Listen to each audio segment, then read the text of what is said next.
असं कधी होतंय का तुम्हाला कोणी महाराजाला तुम्ही घरात बसला आणि मग तुम्हाला थांब थांबताना कपडे घालतो मी भीती ओळख नव्हतो तुम्ही आहे तसं तो त्यांना कारण सामना आणि संघर्ष जसं असेल तसंच करावा लागतो तर विजय होतो नाही तर विजय होत नाही अंग आपण मिळत नाही ओ पोषणाला बसायचं मग मी मरण का काय मरण ऐकलं तर कसं सांगितलं परवा नाही करायला लागत मरण येणार आहे का विजय होणार आहे बसताना त्याचा विचार नाही करायचा आग राखून काम केलं तर समाज डुबतो समाज डुबू द्यायचा नसला जे होईल ते जे कंपाळावर लिहिलेलं असेल ते होईल मैदान सोडून जगायसाठी जीवन जगायचं नाही मग उद्या एकमेकाला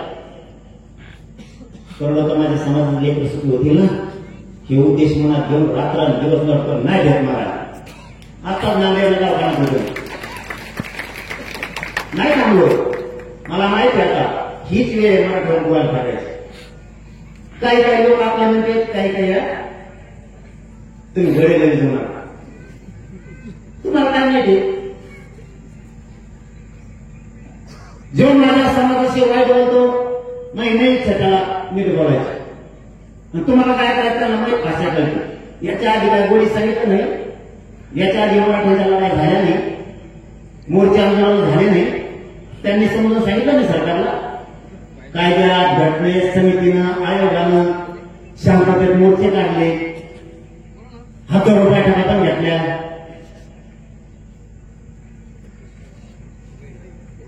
लेखाने कथन द्यायचं जुळलं आपले लोक इथून पाठीमागे लागणारे 20-20, 30-30, 40-40 वर्षापासून मथळे झाले पण या निर्णय मग तुम्हाला काय घेणे घेणे आता येणार होत मार्ग पाहिजे बरं उद्यापासून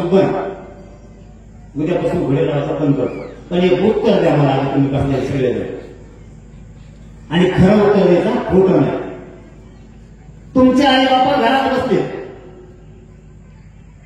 आणि तुम्ही दारात बसलेले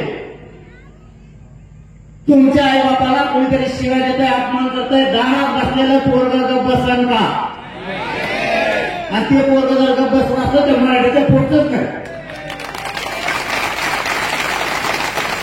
मी माझ्या समाजाला मायबाप मानलंय माझ्या समाजाला जर कोणी वाईट बोललं तर मी कचाकच घोडे लावतो याच्यासाठी लावतो मी काय चुकीचं करतोय याच्या अगोदर होते समन्वयक होते मोर्चे होते सगळ्यांनी एकदा कायद्याने समजून सांगितलं हुशारीने सांगितलं नाही जमत त्याला की उलट्या खोटीचे आणि माझ्या जवळ असल्या मला उलटे काम करायला सवय लागली पहिल्यापासून मी उलट्या खोटीचा मराठी जर म्हणलं कोणी हे मिळत नाही मग मी होता फोकस काय मिळत नाही बघू आपलं उलटं काम असतं मराठी म्हणतो कवा वर्ष नाही फरक काही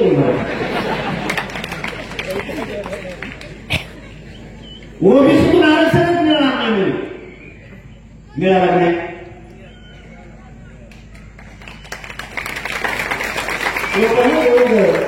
तुम्ही बी मला जाता म्हणाला तर मी बी पिल्लो जाता नाही इथं कोणी कोणाला मला घेत नाही आणि समाजाची दशा बघायचं समज आपल्याला करावंच लागणार सगळं सांगितलं व्हायला समजून मोर्चा सांगितलं बैठका झाल्या उलट मी आपल्या लोकांवर करून टाकला खरं सांगतो मी तुम्हाला खोटं नाही आज चर्चा करायला गेले ना आज आतने गेले की आपल्याने सांगायचं तुम्ही वाद वाचायचं बाहेरच्या वादी विचारायचं किंवा समाजात मला घेतला बळे वाद असतात समाज म्हणलं गोटे घे बाहेरच्या नाटकाला नाव ठेवायचं आपल्याने बाहेरचं ठेवायचं बाहेरच्या नाटकाला ठेवायचं याच्या याच्यात आपलेच लोक संपले त्यांनी इतके दाबाळे लोक आहेत म्हणून मी ती चर्चाच नको म्हणलं शिष्टमंडळ नको फेष्टमंडळ नको कुणी मालक नाही मी गेली मी आजही मला आंदोलन कोणाला नकोच म्हणलं केलं मी एकदा 4 पाठवले त्यांनी तिथे मागणीत नाही आला नकोच ते लफडं नको दे तुम्हाला याची चर्चा करा काय करायचंय आरक्षण द्यायचं की नाही तर सांग थोडी तर तेच सांगणार आहे एकदम सोपं आहे ना. तुम्ही म्हणता आडून घ्या मला तुमच्याशी बोलायला, आडून घेऊन काय म्हणायचं समजा आरक्षण घेत नाही इथं मग समजा आडून घेऊन तो का नाही आरक्षण देतो मग व्यासपीठावर बोलू ना, तुम्हाला रोग आला इतकं सोपं काम नाही. समाजाला तरी कळून दे आडून गेलं ना ते काय म्हणते धरतात पैसे पदवी मला दोन्ही नाही लागत ना काय म्हणून तो पैसे मला जमत नाही पहिल्यापासून कर्ज घेणार आता नाही ना तुम्ही आता गेले ते होते तेच माझ्याकडे गाडी घोटाळं तर आता माझं नसतो होईल हो शाही पहिले दिवसापासून सोडत नाही त्याला अर्धे द्यायचं होतं आम्ही अर्धे नंतर मला त्यामध्ये गेले नाही त्याचा बघून पण समाजाचं काम करायची मात्र तळमळी नाही ठेवता समाज ठेवण्याचं लहानपणापासून ते कोरलं होतं की आपण समाजाला द्यायचं ठीक आहे एवढ्या मोठ्या प्रवाहात आता काही लाभ होणारच आहेत काही सोबत राहणार काही जाणारच आहेत त्याला नाही लागेल सगळ्यांना तरी तुम्ही नाही करू शकणार. तुम्हाला वाटत असं या जागेवर येऊन बघा तुम्ही सुद्धा सगळ्याचे म्हणून धर्म नाही करू शकत. मी तर लय लहान लहान गोळे पाहिजे तुम्हाला काय नाही 9च्या पुढे बिगर शिका होत नाही यावेळेला तुम्ही टाकले ना मला बोलतो नुसतं नाव सांगतो लगेच त्याला सुरू करतो वेळे तुम्हाला माळ घालावा घेतले सांग कशाला घासली म्हणून सुरू तुम्हाला हात म्हणून सांगते का बसलेल्या सगळ्यांना माझं काही ऐकू नका आपण एक गोष्ट आहे आयुष्यभर उभे करणार तुम्हाला खाली म्हणून करावं लागेल असं एक पाऊल उचलणार नाही शब्द तुम्हाला पण माझी एक गोष्ट आहे पहिलं तुम्ही सगळेजण पहिले दारू सोडून समाजाचं एवढं वाटलं होतं त्या दारूवर तुम्ही एका ठोक्यात तुमची खाली काढली इतके ताकद तुमच्या अंगात पण पेलं ना तुम्हाला कसलं ओरडून दे समाजाचा घात होतो कुटुंब उघडतो तुम्हाला माहिती का काय परिस्थिती होती. तुमचं पोरग किंवा पोरगी जर बाहेर कार्यालयात शिकत असले ना तुम्ही जर दारू पिऊन मोटरसायकल पडले किंवा कुठं गटारात पडले तर तुमच्या पोरीला किती मैत्रीण ती ते पप्पा दारू पिऊन पडले तुम्हाला माहित नाही तिला लग्न केले तिला खाली मान घालून वाटतं तेवढे एका शब्दासाठी तुम्ही कधी गाड्यावर पडला गटारात पडला तर ते तुमचं पोरग जिथे शिकतंय त्याच्या मित्राला माहित होतं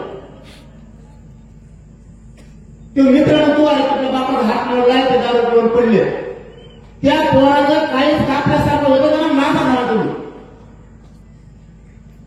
तुम्ही दारू बसून लागता पहिले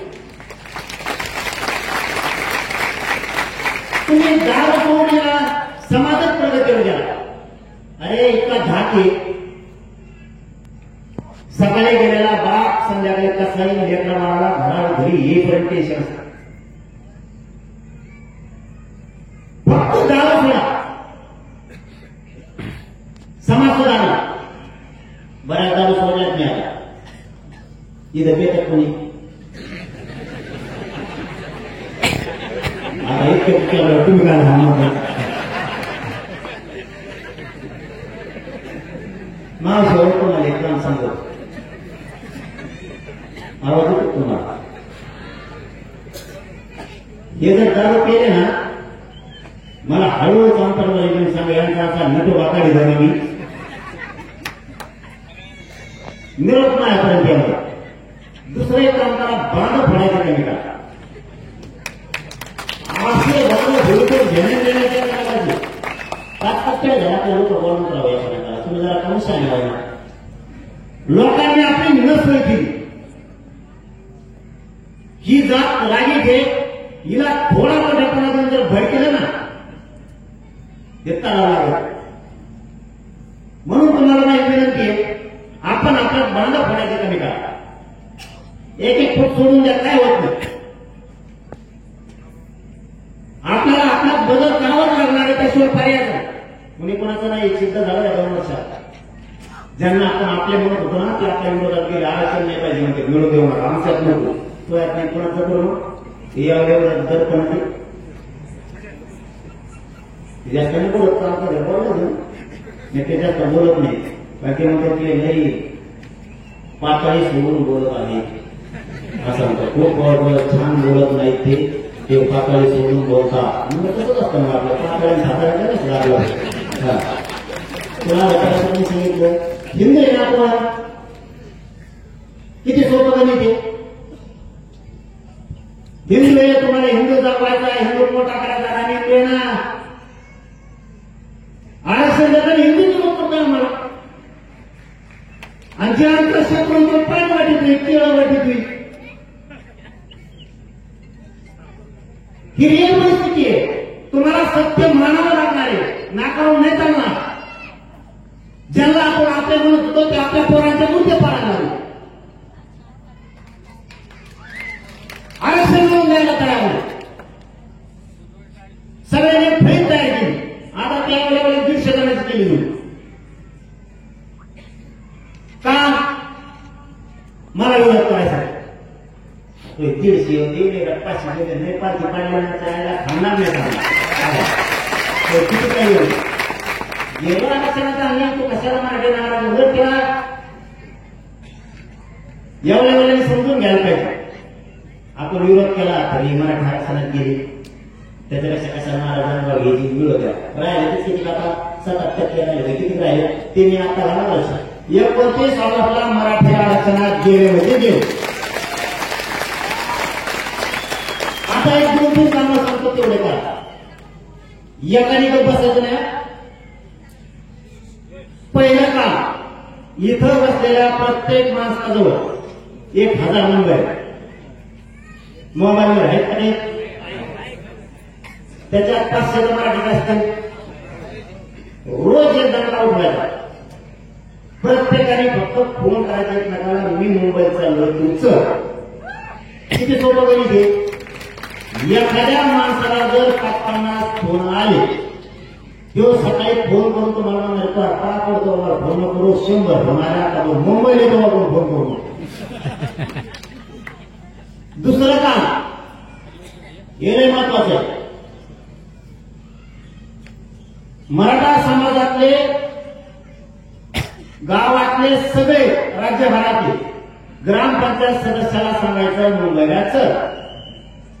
सरपंच माजी सरपंच जिल्हा परिषद सदस्य पंचायत समिती सदस्य माजी आजी सभापती महापौर नगराध्यक्ष आमदार खासदार मंत्री यांना सगळ्यांना फोन करायचं सांगायचं मुंबईला चल. तेव्हा काय होतं तेव्हा नाही आला तर हरकत नाही. तुमचा प्रामाणिकपणा तुम्ही जबाबदारीला तेवढं काम करा. कारण त्याला निवडून आताने आपले माणसं रात्रंदिवस डोळे पडली. तो मोठा होतो निवडून येऊ त्याचे पोरं मोठे होते आपण भिकायला. त्याला एकच सांगा आता महिला लेकर माझ्या समाजातले लेकर मोठे वगैरे फक्त मुंबईला आमच्या संघ चल. आणि तो जर नाही आला तुम्ही त्याला काही बोलू नका. आपल्याला फक्त सांगा घेऊन नव्हता त्याचा पाळा फिरत म्हणून सांगतो पाळा. तुम्ही डोळ्यावर नका काही करू नका. प्रत्येक गल्लीत 50-100 कोणा मतदान नाही झालं त्याला पाळा घेऊ हे तुम्हाला करावंच लागणार. आणि तिसरं का प्रत्येकानं संभाजीनगर जिल्ह्यातल्या एक घर एक गाडी काढायची जे काढायची जी गाडी असेल ते ट्रॅक्टर टेम्पो रिक्षा जीप काय असेल मोटरसायकल सगळं पर्याय समाजाला ठरवलं. समाजाला ठरवलं समाज येतो समाजाला पर्याय खरे करून द्या. समाजाला सांगा ज्याला मुंबई यायचं ते का आता देशात तयारीचा आणि ज्याला यायचं नाही त्यांनी फक्त आम्हाला मुंबईकडे सोडायला ते वापस असं म्हणत समाज येतो. आपण जर म्हणलं माणसं मुंबईचा एवढ्याचा आपण तिकडे सोपं का वापस म्हणलं हा वापस म्हणलं येतो मुंबईपर्यंत. आणि चौथं काम संभाजीनगर जिल्ह्यातले जेवढे मास्तर आहेत डॉक्टर आणि वकील यांच्या पुऱ्याच्या गाड्या घ्याव्या बाहेर पाडल्या. यांच्या गाड्या फक्त बाहेर येतात काही जणांच्या यांच्या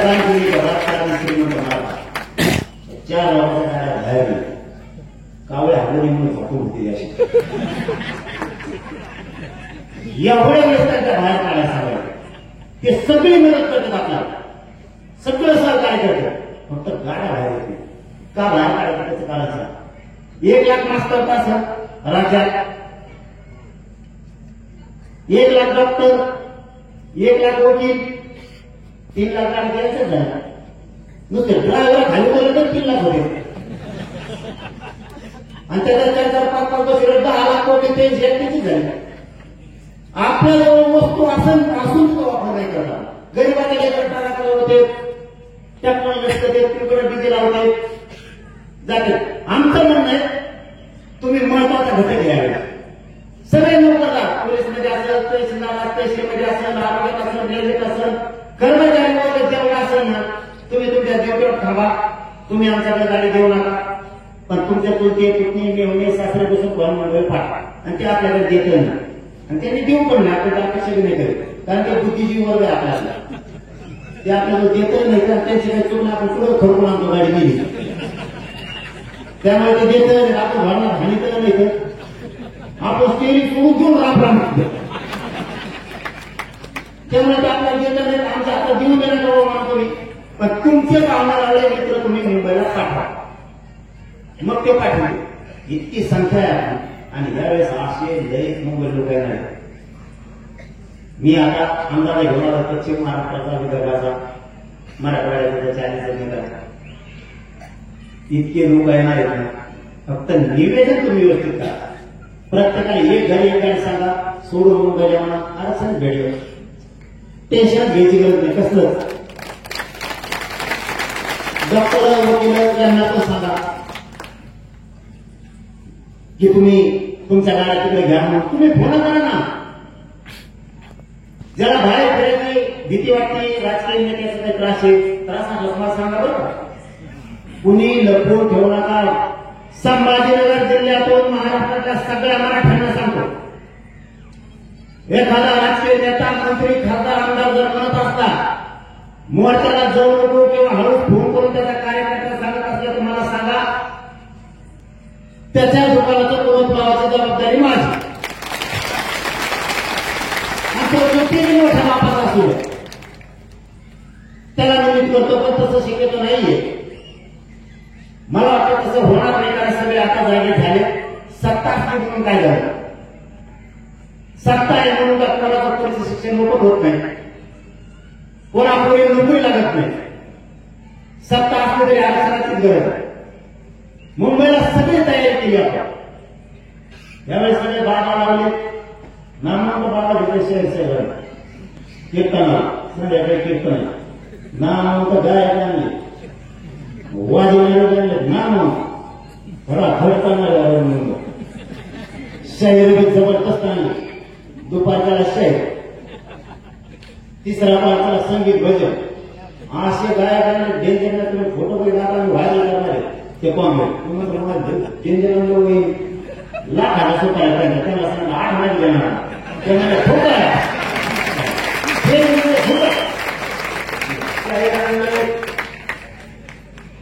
संगीत भजने कीर्तन ठुलेत मोठमोठ्या बाबांचे जे टीव्हीवर बाबा होते तेच बाबा. याच्या फोनमध्ये ते विचारे म्हणजे आपला फुकट डीजे सुद्धा देऊ नका, फक्त त्यांची एक आठ आहे. ते म्हणजे कीर्तन मय त्या दिवशी कोणा 8 म्हणजे किंवा तिथे ठोकू बाबांचे काय करणार तेवढी फक्त एक गाड घातल्या मध्ये मला ते त्याने सांगा. ज्याला कीर्तन ऐका ते कीर्तन ऐका, ज्याला भजन ऐका ते भजन ऐका, ज्याला शाहिरी आवडते तरी शाहिरी जबरदस्त पोवाडे ऐका, आणि ज्याला काहीच आवडत नाही त्याने आपण आपल्या गाडीला डीजे घेतले चलून धगाड धगाड तयारी करून काय म्हणतो मी काय करू ते ऐकतच नाही. चांगलं तुझ्या एका गोट्यात चलू तिकडे गोटे गाठे तिकडे गोटे कधी आवडत अशी मुंबई असे गोटे बसता आहे त्याच्यावर उठा आहे.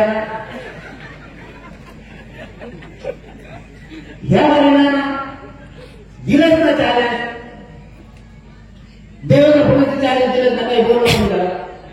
त्यांना म्हणतो साहेब ते साहेब म्हणतो काय करतो मला मी मेलेला खरं सांगतो मला सन्मान करतो कारण 2 वर्ष झाले त्यांनी मराठा मुद्दा असा लावून आणला म्हणून मी नाही होतो त्या न्यायामध्ये ते मुख्यमंत्री प्रमुख माणूस त्याला नका बोलू आरोग्य चांगलं बोलू काय आपण नाही का बायकाला समजा पेन येतो पेन मी तिथे टाकायला पता होती पैसे पेन घालतो सगळी खात नाही नुसता जे बोलू असं जाऊ द्या मग ऐकायला काय करता मोठा म्हणलं मोठा एवढं कसं समजा मोठा मराठी लहान आहे मला घरीच बसले येतात घोषण आणि मी बोलत नाही मला लढत केली काही काही ना मी यावं वाटतं 3 कोटी टाकले देवेंद्र फडणवीस सोडून मला कोणी गेलं म्हणून देवेंद्र फडणवीस त्याला सांगेल तो मला काय मी मुख्यमंत्री पदाला बोलतच नाही मुख्यमंत्री पदाचा सन्मान आम्ही त्याला म्हणतोय त्याचा नेता काय सन्मान तरी पण सांगतो त्यांनी अधिवेशन घेतलं गोव्यात सत्ताधारी मराठी म्हणजे मी ओबीसीसाठी राहला मराठीसाठी कोण राहला आम्ही मतदार ठोकायला येतो कॉम्प्युटरच्या चिठ्ठीवर प्रचार करत सभा लोक सोडून त्यांना संध्याकाळी जे राहतं ते दिली एवढेच सांगायचे का मी तुला लाभ देवा बुद्धी सांगतो पोरं एवढ्यासाठीच आमचा जन्म मराठा आमच्यासाठी नाही काढणार आणि तो शब्द इतका परफेक्ट मराठा जाऊन बसला मराठीच्या दिवसापासून भाजपमधले खोल डायरेक्ट नाही कळायला जाऊन जे सांगत त्याचे ते आले आमच्या मला म्हणजे पाटील आमचे पोरं पुढे आम्हाला शाप देणार सरकार असून पप्पा मम्मी आम्हाला आरक्षण शिकायचं अवघड झालंय वाटोळं व्हायला लागलं आपलं बोललाच ना तो आम्ही काय घाला कमी दिसतो कारण ती इतकं खुशी आहे म्हणे आमच्या कुणाचे 5 लाखाचे 10 लाखाचे 20 लाखाचे काम आहे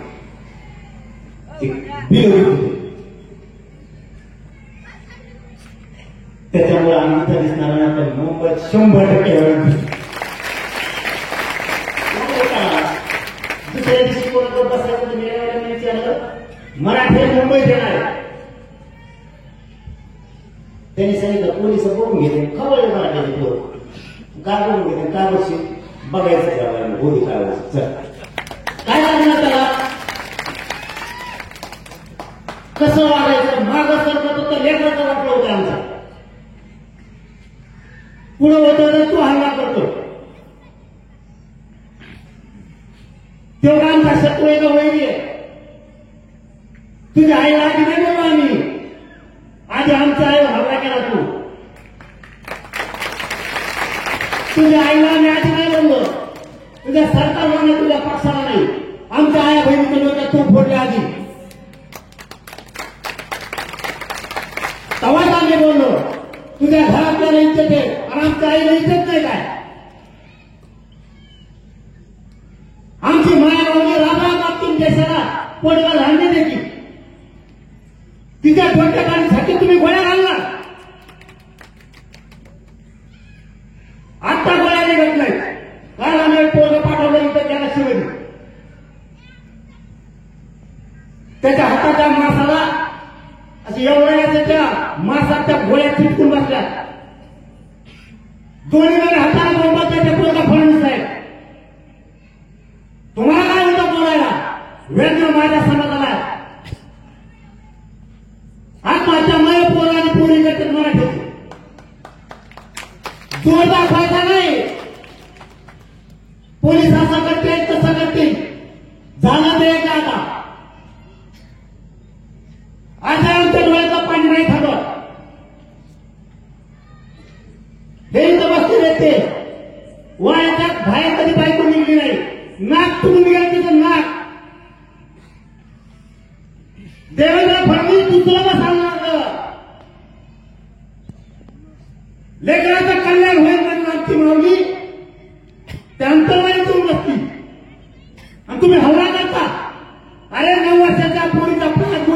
तिथं तर इकडच्या बाजूने निघाली. काय म्हणलं असं त्या लेकीचा जीव. आणि तू पाळलेले कुत्रे ते मंत्री आणि आमदार म्हणते आया बहिणीला बोलला.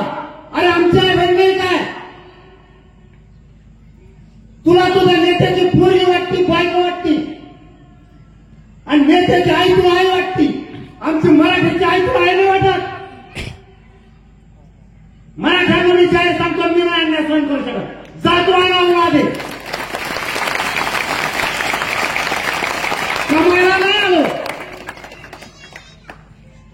पैसे कमायला, पद कमायला नाही आलो मी. हरिसाच माझ्या जातीवर छळ केलाय, हरिसाचा अन्याय केलाय. अरे आजच्या राज्यात मराठी असून नुसतं मारच खायचं नाही मी. अरे चूक तर दाखवा, खाली मान घालून वापस जर चूक असली तर. लेकराच्या न्यायासाठी लोकशाही मार्गाला जातो. तुम्ही म्हणणार मुंबईत येऊ नको, वा मराठ्यांना सावध व्हा. असा न्याय जर तुमच्या पदरात पडणार असला आणि तुम्ही असाल खानदानी जातवान मराठी जर असताल तर महाराष्ट्रातल्या प्रत्येक मराठ्यांनी मुंबईत घुसायचा. लोकशाही तोडून काम नाही करत. कधी आयुष्यात लोकशाही तोडून शिवणार सुद्धा नाही. तुम्हाला माझं जाहीरपणानं संभाजीनगरमधून आव्हान आहे, कुणी दगडफेक जाळपोळ करायची नाही. तुम्ही फक्त शांततेत मुंबईला चला. आपल्या शेजारी जरी जाळपोळ केली ना, डुकून सुद्धा बघायचं नाही. 5 फुटावर आपल्यापासून जाळपोळ दगडफेक झाली, डुकून सुद्धा बघायचं नाही. सरळ चालायचं. ती उद्योगक तू बघ मारत तिला फडवून सांगितलं पोलीस. हे डाव करू शकते, सावध व्हा. हे माझ्या नावाचा घोषणा देऊ शकते. देवेंद्र फडणवीसला सुद्धा शाही देऊ शकते. देवेंद्र फडणवीस तशी टोळी पाठवू शकतो. हे ऐकत नाही. मराठा आरक्षणाच्या घोषणा देऊ शकते आणि सरकार ऐकत नाही म्हणून दगडफेक सुद्धा करू शकते. डायरेक्ट उचलून पोलिसाच्या गाडीत तर टाकायचं. तुम्ही फक्त शांततेत मुंबईत बसा. यांच्या छातीवर पाय देऊन मुक्तवर पाय देऊन अडचण होता. तुम्ही खुन्नस नाही देऊ शकत. माझ्या समाजाच्या लेकराशी खुन्नसीने वागायचं नाही. म्हणून महाराष्ट्रातल्या नेत्याला आव्हान, जातीच्या बाजूने उभे राहा. समाजाच्या लेकराच्या समोर देवेंद्र फडणवीस जाणून बुजून संकट उभा करतोय. शांततेत मुंबईत जायला रोखलं जात असेल तर याचा अर्थ असा होतोय मराठा यांना मोठा होऊ द्यायचा नाही. आणि आपण पण मांडा. आता आरक्षण ठेवूनच मुंबई सोडायची. गुलाल मराठ्यावर फेकायचा, सोडायचं नाही. एवढी कोण अडवायचं बघू.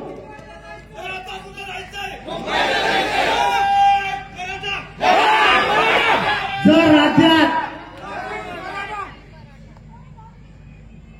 राज्यातल्या सगळ्या पक्षातल्या मराठ्यांना सांगतो, आमदार मंत्री खासदारांना सुद्धा सांगतो, माझ्या मराठ्याच्या पोराला मुंबईत काठी जरी बसली ना, महाराष्ट्रात एकाही मंत्र्याच्या आमदाराची गाडी फिरून द्यायची.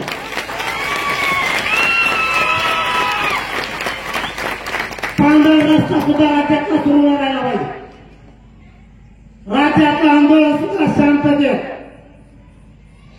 पण हागणारातलं बाण मुंबईत मी बघतो. कोणात किती दम आहे ना, यावर मला पण बघायचं. शांततेला उपोषण करून ना, वारे नियत लागू देणारा तुम्हाला एक शब्द त्याचे तुमच्या लेकरा बाळासाठी कटतोय मी. जीव पणाला लावलाय.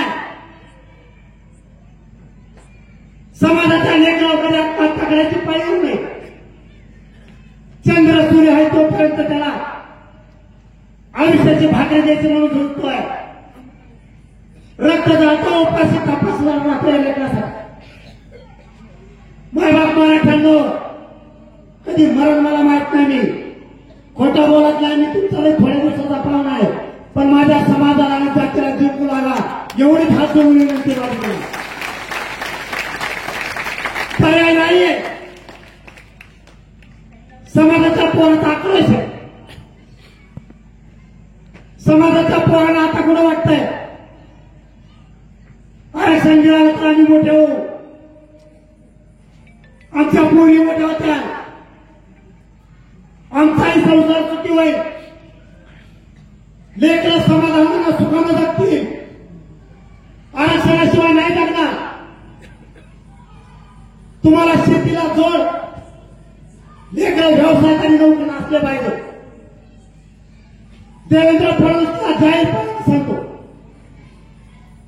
साहेब आळवायच्या भानगडीत नका पडू. मागचा विसरला नाही. झालं ते झालं. पुढं पुन्हा तसा डाव राखायचा प्रयत्न करू नका.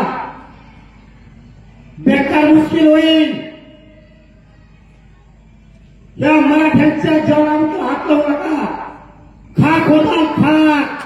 राजकीय केंद्र उद्ध्वस्त करून टाकेल तुमचं. पुन्हा पुन्हा मराठ्यांच्या काळजाला हात घालू नका.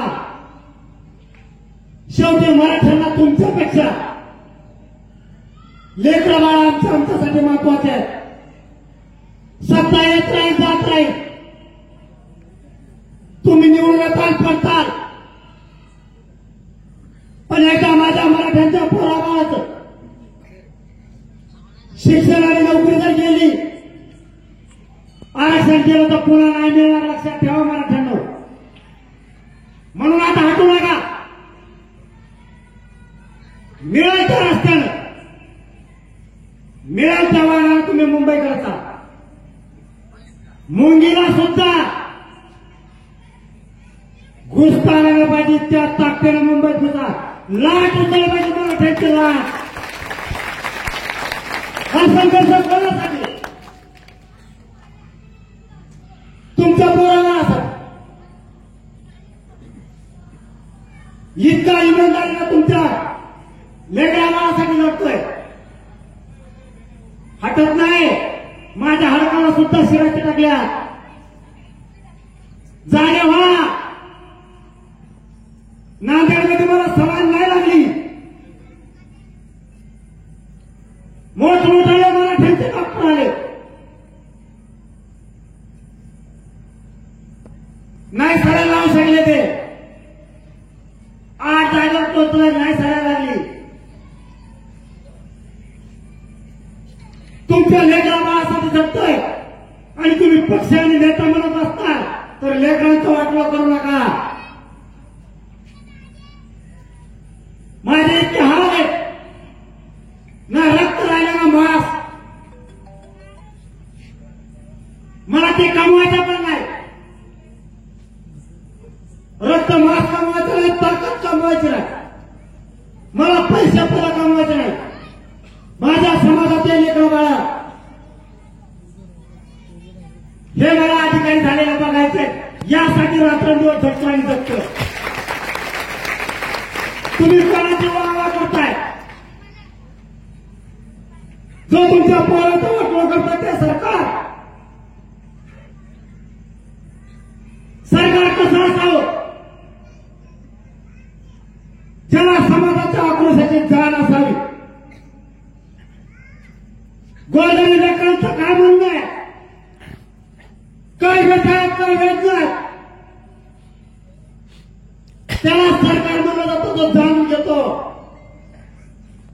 अरे माझ्या करोडो मागवल्या. माझे करोडो समाजाचे लेकरा समाज बांधव रस्त्यावरती 2 वर्ष झालं. लाजा नसल्यासारखं बोलता. मुंबईत पोलीस लागतील. याला लोकशाही आणि सत्ता नाही म्हणायची. मगरूच्या जोरावर यांना मराठे संपून टाकायचे. काय पाप केलंय माझ्या मराठ्यांच्या पोराला? राज्य आणि देश उंचवून नेण्याचं काम माझ्या मराठा समाजाने केलंय. अरे झली आम्ही तलवारी, दुःख तुमच्या वाट्याला नाही येऊ दिलं आमचा बाप लागेल. आज आम्ही लढून मिळवतोय. तुम्हाला या नाही म्हणत आमच्यात दम आहे. आमच्यात एकत्र यायचं आणि मिळवायचं सुद्धा. तुम्ही आडवी चाल टाकणार. देवेंद्र फडणवीसचं एकही षडयंत्र यशस्वी होऊ दिला नाही. पुढच्या काळात सुद्धा हे काही होऊ देणार नाही. जो शब्द आहे मराठ्याला फक्त मुंबईत होता, पर्याय नाहीये. इतकी देशाची खुंगाट देवेंद्र फडणवीस आमच्या विरोधात का बांधली? काय रे बाबा? माझ्या समाजाच्या लेकरांनी तुला काय केलं? माझ्या समाजाच्या नेत्याचं तुझ्याशी काय वैर असेल? देवेंद्र फडणवीस तुझा आणि माझा वैर असेल. तुला काय करायचं मला कर. माझ्या समाजाच्या लेकराचा बळी घ्यायचा अधिकार तुला कोणी दिला? नाही बळी जाऊ देणार मी. कोणती सत्ता चालवता? ओबीसी मराठा वाद लावायचा, मराठ्यांच्या अंगावर सोडायचे. अशी नीच विचाराची सत्ता चालवून काय उपयोग नाही. इतका आकाश आणि इतका द्वेष मराठ्यांचा देवेंद्र फडणवीस का करतोय? हक्काचं आरक्षण असून दिलं जात नाही. आम्हाला मोठं समजलं वा, याला खपत नाहीये. मी इमानदारी करतो. सगळ्यात मोठी सरकारची पोटदुखी आहे. त्याला त्यांच्या म्हणण्याप्रमाणे ऐकणारा लागतो आणि मी समाजाचं ऐकतो. इथंच ते माझ्या मागे लागले. काय चूक करतो मी? कुठलं चुकीचं पाऊल उचललं? अरे आमचा जर अधिकारी झाला तिथं सस्पेंड होतो जागेवर, तिथंच तो रिटायर होतोय. नाही बनतो त्याची, नाही आमच्या लेकरी नोकऱ्याला लागत. इतकी मरमर कोणासाठी? समाजाला आनंद आणि सुख मिळवून देण्यासाठी. तुम्हाला उठावं लागणार आहे. वेळ आली तर समाजाचं संरक्षण सुद्धा तुम्हाला करावं लागणार आहे. तुम्हाला सगळ्याला स्वयंसेवक बनावं लागणार आहे. मराठ्यांच्या पोराला त्रास झाला. राज्यातल्या लाखो मायमावल्यांना मंत्री आमदारांच्या घराला येणार टाकावं लागणार आहे. जुन्न सोपी समजू नका. एक जीवाना राहिल्याशिवाय विजय मिळवता येत नाही, विसरू नका. छत्रपतींनी आपल्याला इतिहास दिलाय, एक विचार दिलाय. विजय व्हायचं कसं? जी डाव वापरायची गरज पडत ती वापरायचा. पण सगळेजण एक जीवाने उठले. 70 वर्षातला न मिळणारा विजय मराठी 29 ऑगस्टला मराठ्यांच्या पदरात टाकू शकते. फक्त बाहेर पडा. काय नको तुमचं? तुम्हाला आयुष्यात काय मागितलं नाही, पुढे नाही मागणार. माझ्या समाजाच्या लेकराबाळासाठी, लेकीबाईसाठी रस्त्यावरती या म्हणतोय, मुंबईला या म्हणतोय. काय कमी नाही पडणार. तुम्हाला थोडाफार खड्डा पडला, देव पुढं भरून काढेल. पाऊस चांगला झालाय, पिकही चांगले आले. टाळू नका. पुन्हा एकदा या कामगार श्रीनगर छत्रपती संभाजीनगर मधून देवेंद्र फडणवीस साहेबांना विनंती करतो, मुंबईत लोकशाही मार्गाने येणारे 27च्या आत मराठ्यांच्या सगळ्या मागणीची अंमलबजावणी करा. एकदा जर अंतर्वाणी सोडली पुन्हा ऐकत नसतो. पुन्हा एकदा तुम्हाला जाता जाता महत्वाचं सांगतो, घरात बसू नका, माझी जात हलू देऊ नका. तुम्हाला मला काही किंमत नाही, जातीला लई किंमत आहे, तिची प्रतिष्ठा वाढवा, काही करा, पण माझी जात हलू देऊ नका. घरातले मराठी लाखो करोडच्या संख्येनं मुंबईकडे निघा, कोणी गैरहजर राहू नका आणि माझ्या समाजाच्या डोक्यावर आरक्षण मिळवून टाकू लागा, एवढीच विनंती करतो आणि सांगतो. धन्यवाद. जय शिवराय.